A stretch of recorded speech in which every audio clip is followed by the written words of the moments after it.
Sorry uncle जी, अब ये pant वापस नहीं हो सकती। मुझे लगता है आपके लड़के ने पैंट पहनी।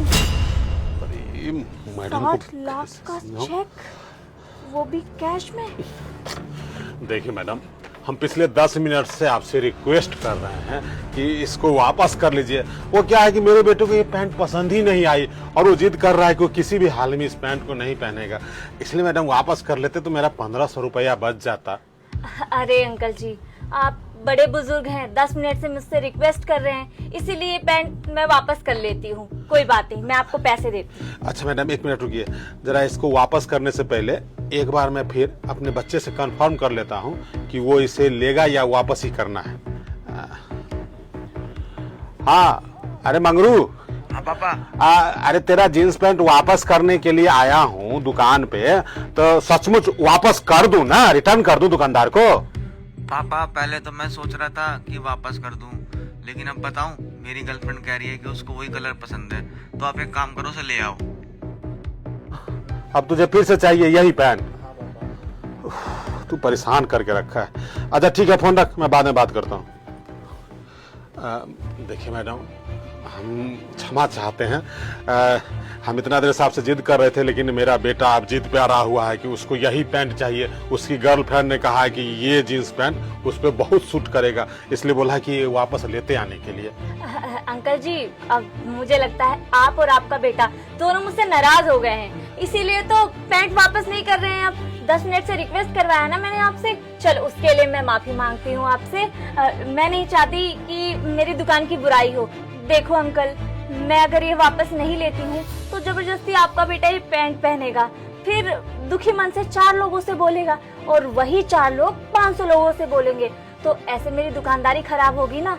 इसीलिए मैं नहीं चाहती कि मेरी दुकानदारी खराब हो। मैं वापस कर लेती हूँ, आपको आपके पैसे देती हूँ। सुनिए मैडम, 1 मिनट रुकिए। देखिए मैडम, मेरी मजबूरी समझिए, ये पैंट हमको वापस कर दीजिए। हमको अर्जेंट मीटिंग के लिए कलकत्ता जाना है मैडम। अरे अंकल जी, कलकत्ता से मुझे याद आया कि एक कलकत्ता वाला क्लाइंट है मेरा, जिसने ऑर्डर देकर ये पैंट मंगवाई थी। और तो और ये पूरे 5000 रुपए की लेता है पैंट, और इतनी दूर से आई है तो एक ही आई है और मैंने आपको गलती से दे दी है, अब दूसरी आ भी नहीं सकती। चलो अच्छा हुआ भगवान का कि आप वापस आए रिटर्न के लिए। अब मेरा 3500 का ना फायदा हो जाएगा। अब देखिए अंकल जी, परेशान मत होइए, अब मेरा फायदा होगा तो मैं आपका भी फायदा करवाती हूँ। अब 3500 में से 2500 मैं आपको दे दूंगी और सिर्फ 1000 रुपए मैं रख लूंगी, और जो आपने 1500 रुपए दिए हैं वो तो मैं आपको वापस करूंगी, मतलब पूरे 4000 रुपए दूंगी इस पैंट के। देखिए अब मना मत कीजिएगा और कुछ सोचिए भी मत ज्यादा प्लीज। अरे वाह, ये तो मुर्गी हमारे जाल में अच्छे तरीके से फंस गई है। एक काम करता हूँ, इसको हलाल कर ही देता हूँ, नहीं तो ज्यादा लोभ लालच के चक्कर में रहा ना तो कहीं मेरी सच्चाई ना सामने आ जाए कि ये फर्जी चेक है कंगाल बैंक ऑफ इंडिया, जो कि मेरा बैंक है, और ये चेक कभी भंजेगा ही नहीं। चल कोई इसको खुश कर देता। अब मैडम जी चलिए, आप इतना रिक्वेस्ट कर रही है ना, तो अब हम आपकी बात तो नहीं काट सकते हैं।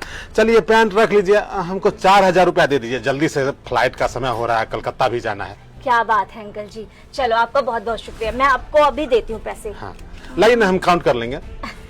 ये लीजिए पूरे 4000 रुपए। कोई बात नहीं मैडम, आप तो भरोसा है हमको। ठीक है मैडम। अरे वाह शालिनी, क्या हाथ मारा है आज। अरे मैडम, आपने ये क्या किया? 1500 रुपए की जींस के 4000 रुपए आपने रिटर्न कर दिए, इतना लॉस। पागल है, अभी तो बच्चा है इसलिए तुझे समझ नहीं आएगा। मैंने ऐसे ही थोड़ी से 4000 रुपए दे दिया। ये देख, पूरे 60 लाख रुपए का चेक, वो भी कैश में। इसका मतलब है कैश पेबल चेक। बैंक में जाऊंगी और वो मुझे कैश दे देंगे, वो भी 60 लाख रुपए। अरे मैडम, इसके पीछे क्या लिखा है? अरे अकाउंट नंबर लिखा होगा। पागल लड़की, जरा डेट देख, 0000। ये तो फर्जी चेक है, इसका मतलब वो बुड्ढा मुझे पागल बना गया। अरे यार, बैठे बिठाए 4000 का लॉस करवा लिया मैंने तो। इसलिए बोला था ना मैम, ज्यादा लालच मत किया करो। आप खा लिया ना आपने लॉस। पैक कर इसे।